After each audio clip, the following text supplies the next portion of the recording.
As a mother-to-be, Serena Williams was, of course, pregnant for 9 months. As a Grand Slam record holder-to-be, she, and Tennis Nation, has been expecting for more than 2 years. When Serena won the 2017 Australian Open, beating her sister in the final, she stood at 23 major singles titles, within one of tying Margaret Court's all-time record mark.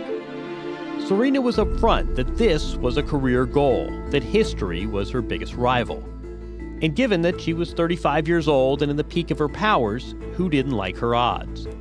But the quest was delayed in the weeks that followed. She wouldn't play another match that year, announcing she was pregnant and giving birth that September. She came back from maternity leave roughly a year ago, but since then she's been slamless. At last year's French Open, Serena's first slam back, she had to pull out mid-tournament with a pulled muscle. At Wimbledon, she was terrific for 6 rounds, as she usually is. But by the final, she was spent.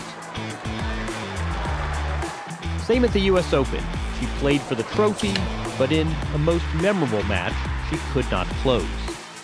At the 2019 Australian Open, she played to her usual standards in Week 1, winning 4 matches, including a takedown of top-ranked Simona Halep.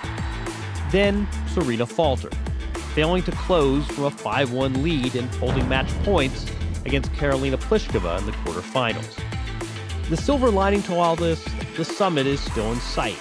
Serena is still playing at a level high in altitude. The less silver lining?